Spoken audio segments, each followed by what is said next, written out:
Welcome back to the channel. Welcome back to a brand new video. 5 things we learned from Arsenal to Bayern 2 at the Emirates Stadium. Couple of lessons Mikel Arteta could have picked up, but also I think Bayern, if you're a Bayern fan out there, there's so many things you could have picked up from this game. But anyway, in this video, we're going to be diving into the 5 things Arsenal should pick up from Bayern to Arsenal 2 at the Emirates Stadium, so that when we go in Germany, we can actually work on them and probably guarantee ourselves a much better result.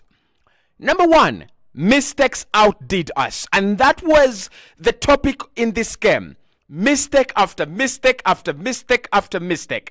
The first goal that Arsenal score, when you look at that, yes, it's a very beautiful ball over the top by Martin Odegaard, but the events that actually follow that, I think it is Davis who fails to clear that ball, and then there's another Bayern player who tries to clear it as well, but Kai Havertz gets there first, and then Eric Dyer as well, fails to close in on Bukayo Saka. So it was mistakes after mistakes. But for Arsenal, and why I think that this game and the mistakes that happened in this game really, affect us very, very much.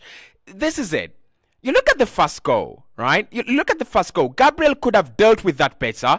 You look at the second goal. Jakub Kiwior could have dealt with that better. And the positioning of Declan Rice on the second goal as well, on the first goal as well, really, it's a mistake, right? So if you clear those mistakes out, and I said it, that against these big sides, you've got to clear the mistakes. You've got to do the job right. And we didn't do the job right, and we didn't do it cleanly. So, listen, against Bayern, mistakes cannot, go unpunished. Harry Kane, Serge Gnabry, Leon Goretzka, those mistakes are never going to go unpunished. And thank goodness, in that midfield, it was Konrad Laimer, who I thought was really, really brilliant, by the way, especially on picking up the second balls in midfield. But he doesn't have that Joshua Kimmich in him, right? He's not Joshua Kimmich, as simple as that. So if they had a proper right back, and they had Joshua Kimmich in midfield, this game would have been much more difficult. This game would have been worse. The result would have been worse for Arsenal. So those mistakes that we committed literally gave Bayern an advantage, and now we go to the Allianz Arena with advantage Bayern. I don't think that Arsenal are just going to lie down and fall away to Bayern. But this result here is a big result for Bayern. They know they can crack this Arsenal defense, and that is one thing we never wanted. And secondly, they know this Arsenal team can really struggle when it comes to trying to break down a really organized team. So Mikel Arteta's got to work on that, but the mistakes really outdid us in that game. Number 2. Not brave enough from Mikel Arteta, and this is, I'm serious about this. I don't think we were brave enough. Starting Jakub Kiwior in this game allowed Bayern Munich a lot of resting on the right-hand side of that, in that first serve. They were just resting. Jakub Kiwior was not inverting. He was not forming a back three with our centre backs. He was, he was not. What was he doing? What was he doing? Because in that game, apart from allowing Leroy Sané to spin away, I don't think Jakub Kiwior was doing much. And again, this comes from Mikel Arteta not being brave enough, right? Not being brave enough.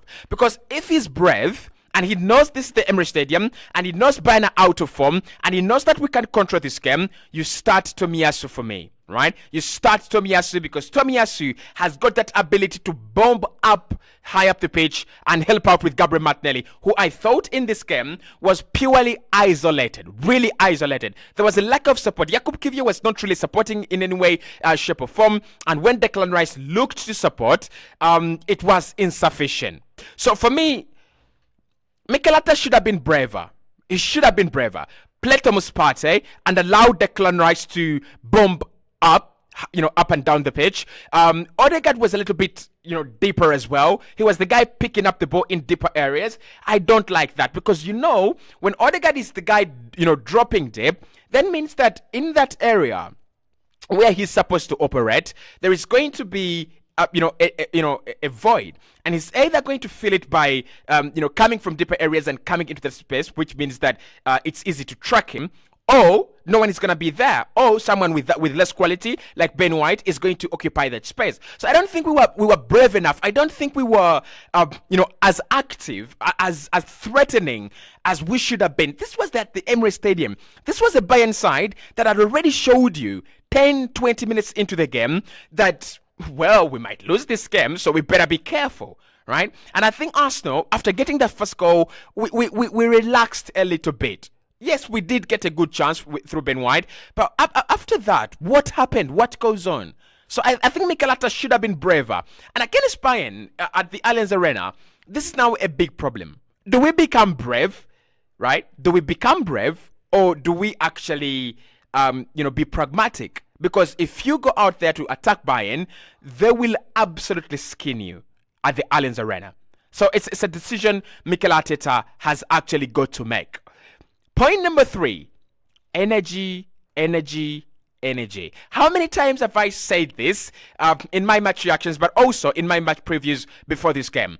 Energy, energy, energy. Now, I'm happy that he brings on Trossard, and I'm also happy that brings on Gabriel Jesus, because those are the two players I had suggested that Mikel Arteta should start in the in this game. Why? Energy. So this was always going to be, and the Champions League as well, by the way, is a competition of energy, running, right? You don't see teams try to sit deep and suck the pressure and do all this kind of stuff. And when they do, they trust their lethal attack. And Bayern yesterday, lethal on the attack, fatality. But Arsenal lack that kind of energy. Bring on Partey, energy.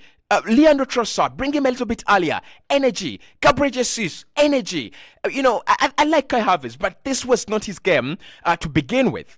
This is a game of energy. Look at Martin Odegaard. Why is Martin Odegaard player of the match? Why is Saka among the players of the game? Why is Leroy Sané among the players of the game? Leon Goretzka among the players of the game? Energy, energy, energy. So that's one thing we lacked in this game. Energy. And I thought Declan Rice's energy levels yesterday were a little bit low, but it was also exploited by a Jorginho who was drained. Like, he was drained. Why don't you play Thomas Partey? He's got the energy, right? And he's got the IQ that you require from a guy who's going to be playing for you in that area. So for me, the next game we play against Bayern, I would love to see energy, energy, energy. Point number 4, Bayern knew our weaknesses and our strengths, and they dealt with them very, very well. And the first weakness was Arsenal were always going to be nervous. It was going to be nervy. I think Arsenal were not robbed. I think this game should have ended in a draw. I changed my statement of saying that Arsenal were robbed. We were not robbed. This game should have ended in a draw, and that is the right result. Why? During the first half, the second half actually, David Raya, the referee blows the whistle. David Raya starts the goal kick, and Gabriel Magalhaes handles the ball with his hands. It's a goal kick. The whistle has gone. That's a penalty. That is a penalty. If it is against Arsenal, I'm screaming every single time, penalty, penalty, penalty. It's a penalty. It's a pen. So you look at that decision, and you look at the Bukayo Saka decision, and you're like, both sides are lucky here. Both sides are really, really lucky here. So for me, they looked at the game, and they understood the emotions Bayern. They knew Arsenal were going to make silly, silly mistakes. Imagine if that was another penalty. Like, we would have outdone ourselves in that game. Really. So it's a stupid mistake that Gabriel and Raya make, but that was not the only mistake they did in that game. And the collision and lack of cohesion is what destroyed us in that game. So Bayern understood our weaknesses very well. They knew that Jakub Kiwior could be exploited. They knew that Jorginho's lack of energy could be exploited. And Kodran Lima and Leon Goretzka, best midfielders on the pitch by far, apart from Martin Odegaard. And then they knew our strengths. Saka, Martinelli, and Kai Havertz. And they dealt with that very well. They sat back. They were very disciplined. And I think they're waiting for that game at the Allianz Arena to show us what they've got in the cupboard, because they do have what it takes to beat this Arsenal side. So let's wait and see. And lastly, we handled the occasion fantastically, and we are back in it. Almost won the game at the end. And I think this is one thing that this result tells you. Trossard, 76 minutes. But look at the second goal. It comes in after 32 minutes, right?